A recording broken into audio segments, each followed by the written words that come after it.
ভারতীয় জনতা পার্টির উদ্যোগে আমার মাটি আমার দেশ কার্যক্রম অনুষ্ঠিত হয়। উল্লেখ্য, ভারতীয় জনতা পার্টি দেশব্যাপী এক অনন্য কার্যক্রমের নাম আমার মাটি আমার দেশ। ঠিক এরই অঙ্গ হিসেবে বুধবার 28 তেলিয়ামুড়া বিধানসভা কেন্দ্রের 52 নং বুথে ভারতীয় জনতা পার্টির কার্যকর্তাদের সঙ্গে নিয়ে প্রতিটি ঘর থেকে মাটি সংগ্রহ করা হয়। এই মাটি দিয়ে দিল্লির কর্তব্য পথে তৈরি হবে অমৃত বাটিকা। বুধবার এই অনন্য কার্যক্রমে উপস্থিত ছিলেন ত্রিপুরা বিধানসভার মুখ্য সচেতক তথা তেলিয়ামুড়া বিধানসভার কেন্দ্রের জনপ্রিয় বিধায়িকা শ্রীমতী কল্যাণী সাহারাই, ত্রিপুরা প্রদেশের সম্মানিত মুখপাত্র শ্রী নব্যেন্দু ভট্টাচার্য সহ অন্যান্য কার্যকর্তারা।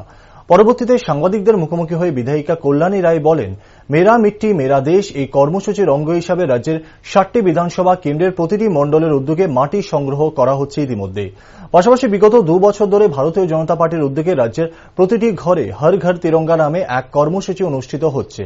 ঠিক সেই লক্ষ্যে রাজ্যের প্রত্যেকটি ঘরে ঘরে জাতীয় পতাকাও উত্তোলন করছে রাজ্যের আপামর জনগণ। শুধু তাই নয়, 12 এবং 13 সেপ্টেম্বর রাজ্যের প্রত্যেকটি সাধারণ জনগণের ঘর থেকে মাটি নির্দিষ্ট কোল্ডসের দ্বারা সংগ্রহ করা হচ্ছে। 75 দিবস আমরাও সবাই পালন করেছি এবং ভারত সরকারের নির্দেশে, দেশের প্রধানমন্ত্রী নরেন্দ্র মোদীজির নির্দেশে এবং ভারতীয় জনতা পার্টির আগ্রহে আমরা হর ঘর তিরঙ্গা যাত্রা পরপর 2 বছর আমরা পালন করেছি এবং এই ডাকে সাড়া দিয়ে সমগ্র ভারতবাসী এবং ত্রিপুরা রাজ্যের সমস্ত মানুষ তাদের বাড়িতে জাতীয় পতাকা উত্তোলন করেছে। এবার আমরা মেরা দেশ মেরা মিট্টি এই অনুষ্ঠান আমরা পালন করছি। এর আগে বিভিন্ন সরকারি দপ্তর থেকে, পঞ্চায়েত এবং পৌর পরিষদের বিভিন্ন ওয়ার্ড থেকে মাটি কালেকশন করে, কলসি দিয়ে মাটি কালেকশন করে সেই মাটি, কলসি ভর্তি মাটি দিল্লিতে যাবে। দিল্লির কর্তব্য পথে অমৃত বাটিকা নির্মাণ করা হবে। তেমনি আজকে আমরা ত্রিপুরা রাজ্যের সমস্ত মানুষের 37 লক্ষ মানুষের ঘর থেকে বিভিন্ন বুথের মাধ্যমে ভারতীয় জনতা পার্টির আমাদের বুথ সভাপতিদের এবং সমগ্র বুথ কমিটি এবং কার্যকর্তাদের মাধ্যমে এই মাটি আজকে কলস দিয়ে আমরা কালেকশন করছি।